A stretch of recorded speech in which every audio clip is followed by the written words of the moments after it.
Welcome, friends, to another edition of the Global Economic Update. I am Richard D. Wolff. Today, we are going to do something that the mainstream media simply refuses to do. We are going to look past the headlines, past the bluster of politicians, and past the military posturing to understand the economic reality of what is happening right now in the Arctic. We are going to talk about the news out of Nuuk, Greenland, and what it tells us about the dying gasps of a capitalist system that is now threatening to turn the top of our world into a battlefield. On February 6, 2026, something fundamental shifted in the geopolitical architecture of the North. Canada, a nation that has historically prided itself on a reputation for peacekeeping and polite diplomacy, established a fortified consulate in Nuuk. Now, on the surface, this sounds like a bureaucratic maneuver. A consulate is usually a place for stamping visas and hosting trade delegations.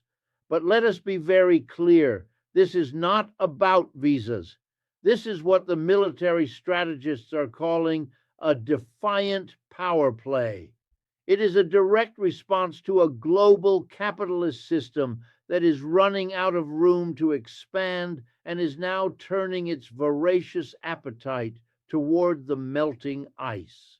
We have to ask ourselves the question that economics always demands we ask: why now? Why is the Arctic suddenly the flashpoint for what looks terrifyingly like the prelude to a new global conflict?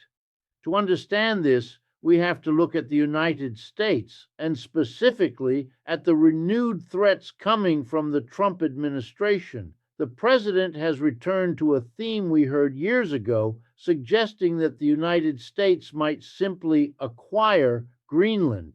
He speaks of military options and seizing territory as if he were a landlord discussing a hostile takeover of a rival building. This is not just the erratic behavior of one man. It is a symptom of a declining empire. When a hegemonic power like the United States sees its economic dominance slipping, challenged by China, challenged by a multipolar world, it reverts to the most basic, brutal form of accumulation, direct seizure of resources. And make no mistake, this is about resources. It is always about resources. Beneath that ice lie the rare earth minerals that are the lifeblood of the modern digital economy. The lithium, the cobalt, the uranium, the very materials that Apple, Tesla, and the military-industrial complex desperately need to maintain their profit margins. As the climate crisis, a crisis created by unchecked industrial capitalism, melts the polar caps, it is revealing these treasures. And like sharks smelling blood in the water, the great powers are circling. You have the United States threatening annexation. You have Russia conducting live fire drills and building new bases, asserting its sovereignty over the northern sea route. You have China, which calls itself a near Arctic state, investing billions in a polar Silk Road to secure shipping lanes that cut weeks off the transit time between Shanghai and Rotterdam. Into this cauldron steps Canada. The report tells us that Ottawa is terrified. They see the writing on the wall. They understand that in a world of aggressive imperialist expansion, being a middle power with a lot of land and a small population is a dangerous position to be in. So what is the Canadian response? Is it to call for a new international peace treaty? Is it to demand a global moratorium on Arctic drilling? No. The response is a massive, unprecedented militarization. We are seeing Canada increase its defense spending to nearly 5% of its GDP. 5%. We are talking about an infusion of $80 billion. Let's pause for a moment and think about what $80 billion means. In a time when Canadian workers are struggling with housing costs, when the healthcare system is strained, when food prices are squeezing the average family, the state suddenly finds $80 billion for warships, for surveillance drones, for doubling the number of troops stationed in the freezing north. This is the classic guns versus butter dilemma, and under capitalism, the guns always win. The surplus value created by the labor of the Canadian working class is being siphoned off, not to improve the lives of the people, but to build an iron wall around the Arctic. This move in Nuuk is framed as defense, but we have to analyze it dialectically. It is a reaction to the aggressive posture of the United States, its theoretical ally. Think about the absurdity of that. Canada is militarizing not just against Russia or China, but to create a tripwire against American expansionism. The article mentions that Canadian officials are privately terrified that if they do not secure Greenland's flank, the Americans will do it for them. And once the U.S. military arrives, they never leave. This is the reality of intercapitalist rivalry. Even allies are only allies as long as their economic interests align. When the scramble for resources becomes existential, alliances crumble. The establishment of this consulate is being sold to the public as a matter of national pride. The Prime Minister talks about the Arctic being existential to Canada's identity. But nationalism is often just the mask worn by economic anxiety. What is really existential here is the need for Canadian capital to have a seat at the table when the Arctic is carved up. They do not want to be left out of the resource extraction bonanza. They do not want the shipping lanes controlled entirely by Moscow or Washington. And so the Canadian worker is asked to pay for the privilege of their ruling class asserting dominance over a melting ocean. We must also look at the role of the Greenlandic people in this. They are striving for independence from Denmark, trying to assert their own autonomy, and yet they are caught between these colliding giants. It is the classic story of colonialism repeating itself. The great powers do not see people in Nuuk, they see a strategic chessboard. They see a staging ground for bombers and a port for nuclear submarines. The desires of the local population are secondary to the geopolitical imperatives of capital accumulation. When we look at the specific machinery being bought, the icebreakers, the sensors, the new naval assets, we are seeing a transfer of wealth from the public purse to the private defense contractors. Who builds these ships? Who manufactures the surveillance tech? Private corporations. These companies are the direct beneficiaries of this escalation. War, or the threat of war, is incredibly profitable. It is a way to resolve the crisis of overproduction. If you have too much steel, too much technology, and not enough civilian demand, the state steps in and buys it all to build weapons. This $80 billion injection is a stimulus package for the merchants of death, disguised as national security. The situation described in the documents, the defiant power play, is a sign that the neoliberal order of the last 30 years is over. We are no longer in a world of free trade and open borders. We are returning to a world of mercantilist blocks where military force is the guarantor of economic access. The Arctic is the new Mediterranean of the 21st century, and the navies are gathering. What is particularly striking is the speed of this shift. For decades, the Arctic was in a zone of high north, low tension. Cooperation was the norm. Why? Because it was frozen. It was expensive to exploit.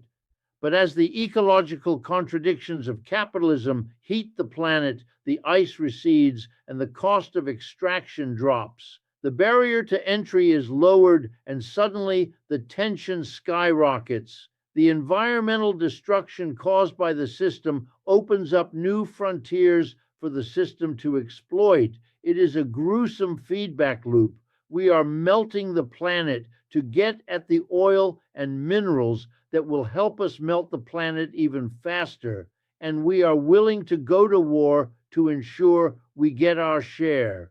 In the coming sections, we are going to dive deeper into the specific economic mechanisms at play here. We will look at how this impacts the working class in North America, how it relates to the broader conflict with China, and what a socialist alternative to this madness might look like. But for now, understand this. The flag being raised in Nuuk is not a symbol of safety. It is a warning flare. It tells us that the scramble for the last resources on Earth has begun in earnest, and the capitalist class is willing to sacrifice stability, prosperity, and peace to ensure they own the future. This is not just a Canadian story. This is a story about the inherent instability of a world organized around profit rather than human need. When you prioritize accumulation above all else, eventually you run out of world to accumulate. And when that happens, the big powers turn on each other. We are watching it happen in real time in the frozen waters of the North Atlantic.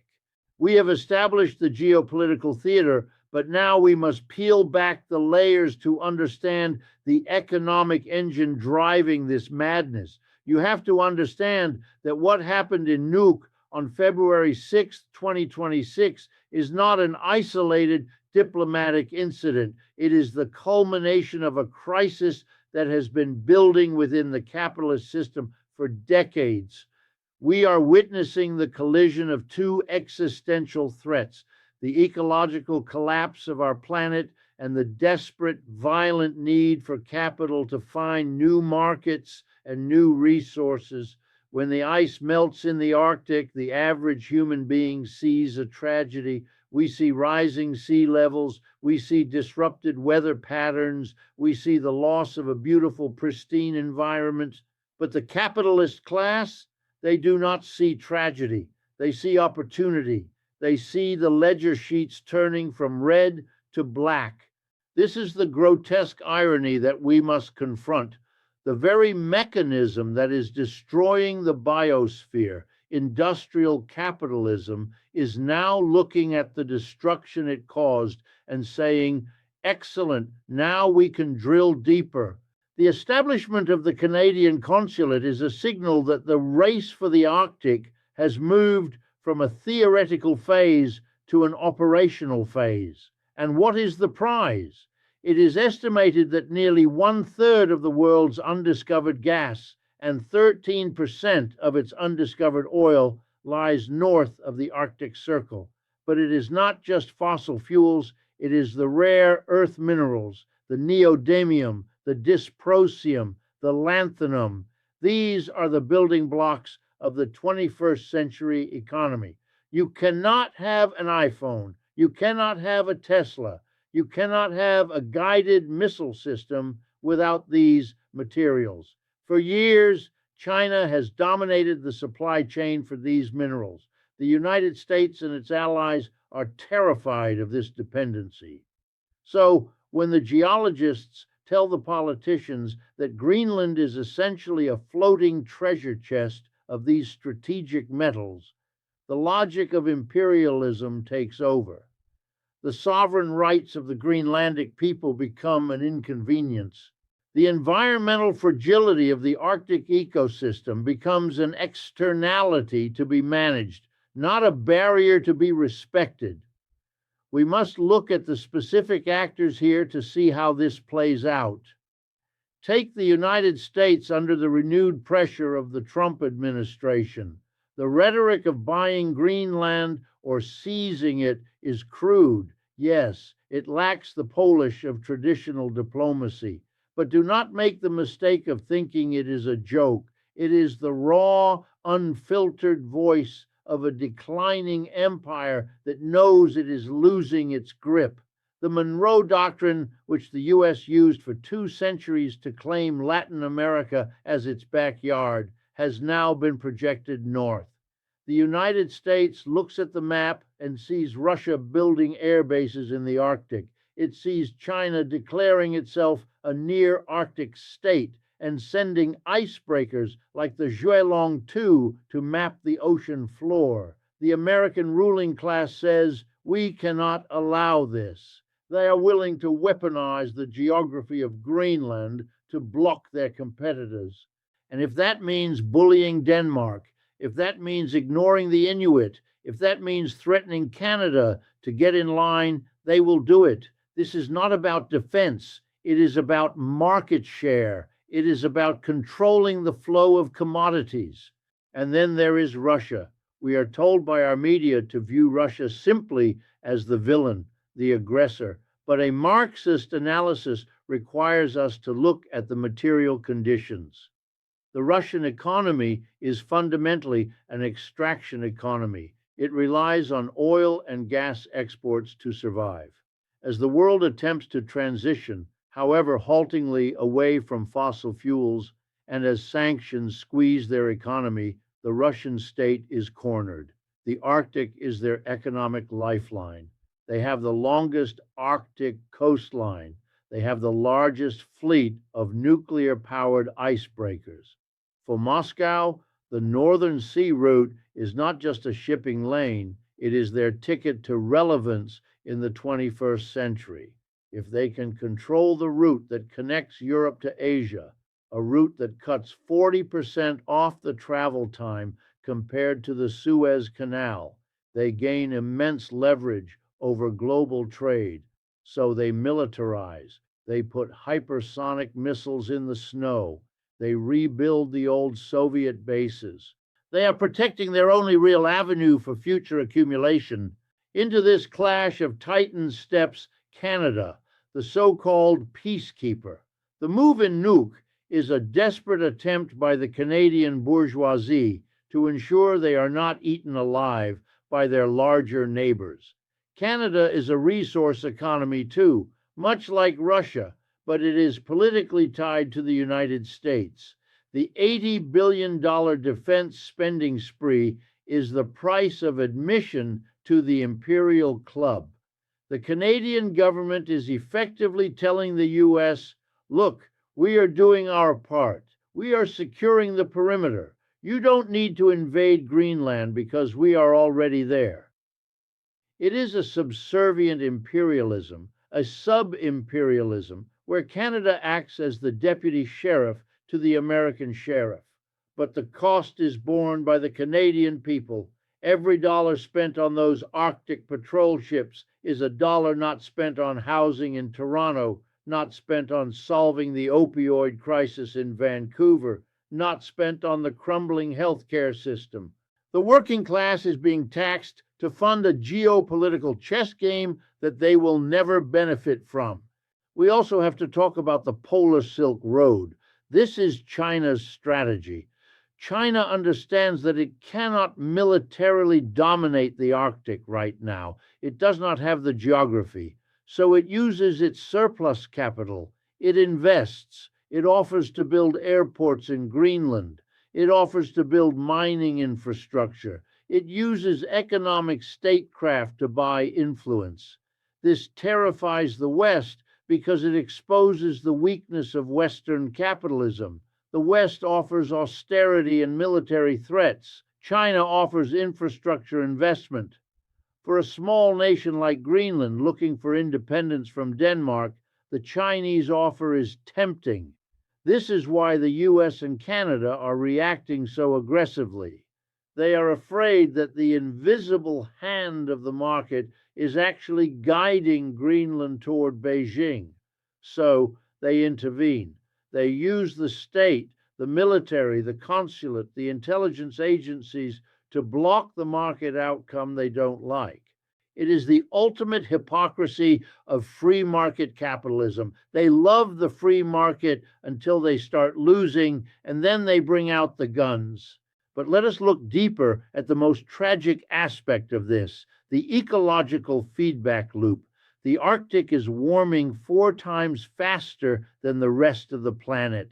This is a catastrophe for the biosphere. It destabilizes the jet stream. It causes extreme weather events in the grain belts of the world. It threatens global food security. And yet, the capitalist response is to accelerate the process. The opening of the Northern Sea Route is celebrated in financial papers. They calculate the fuel savings. They calculate the increased turnover time for capital. Faster shipping means faster profits. They are literally monetizing the melting of the ice caps. It is a death cult. The system is incapable of saying stop. It can only say more. If the ice melts, we drill. If the water rises, we build seawalls for the rich and let the poor drown. If the planet burns, we sell air conditioning. There is no mechanism within capitalism to prioritize long-term survival over short-term profit. The defiant power play in Nook is a symptom of a system that would rather fight a war over the last barrel of oil than transition to a sustainable economy. And where are the people in this? The Inuit populations of the Arctic, in Canada, in Greenland, in Alaska, in Russia, are being treated as collateral damage.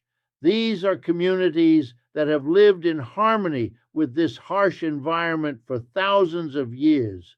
They are watching their food sources disappear. The seals are changing their migration patterns. The ice is too thin to hunt on. Their entire culture is under siege by the climate crisis. And now they are being told that their land is a strategic asset. They are being told that nuclear submarines will be parking in their fjords. They are being told that their future is to be miners and service workers for the military bases. The rhetoric from Ottawa and Washington talks about consultation with indigenous peoples, but history tells us what that means. It means they will be listened to right up until they say no. If they oppose a mine, if they oppose a base, their opposition will be overruled in the name of national security. This is the continuation of colonialism. It is the same logic that drove the settlers west. It is just moving north. The escalating tensions we see in February 2026 are dangerous because they have no easy off-ramp. When economic competition turns into military posturing, the risk of accident, of miscalculation, skyrockets. A collision between an American destroyer and a Russian icebreaker, a dispute over a fishing zone, these things can spiral out of control. And for what? For the right to exploit a dying ecosystem? The absurdity is breathtaking. We have the technology, the wealth, and the capacity to solve the climate crisis. We could be using those $80 billion to retrofit every home in Canada for energy efficiency. We could be building a global renewable energy grid. We could be investing in the people of the North, ensuring they have food security and health care. But we are not doing that. We are buying warships. We are building consulates that function as command centers. We must recognize that this is a class war disguised as a national conflict. The working class in America has more in common with the working class in Russia and China than they do with their own ruling elites. The American worker does not benefit from ExxonMobil drilling in the Arctic. The Russian worker does not benefit from Gazprom dominating the gas fields. The profits go to the shareholders. The risks, the costs, and the blood are borne by the people. The national interest is a lie. It is the special interest of the capital-owning class wrapped in a flag. So where does this leave us? It leaves us with a stark choice. The trajectory we are on, the trajectory of nuke, of militarization, of resource wars, leads to catastrophe. It leads to environmental collapse and potentially nuclear conflict. The alternative is a radical restructuring of our economic system. We need an economy that is planned democratically to meet human needs, not to maximize corporate profit. We need to declare the Arctic a global commons, off limits to military activity and extractive industry. managed by the international community and the indigenous peoples who live there. This sounds unrealistic to the pundits on television. They will tell you it's a pipe dream. But I ask you, what is more unrealistic? Thinking we can cooperate to save our planet, or thinking we can continue to exploit, pollute, and bomb our way to a future? The realists in Washington and Ottawa are the ones driving us off a cliff. The establishment of the consulate in Nuuk is a warning bell. It is telling us that the capitalist system is entering its terminal phase, a phase of cannibalism, where it consumes the very foundations of life in a desperate bid to keep the accumulation machine running. We must not be distracted by the patriotic music or the tough talk of politicians. We must see the economic reality underneath. We must organize, we must educate, and we must demand a different path. The ice is melting, my friends, and time is running short. Thank you for joining me on this global economic update. I hope this analysis helps you cut through the noise and see the world as it really is. Until next time, this is Richard D. Wolff.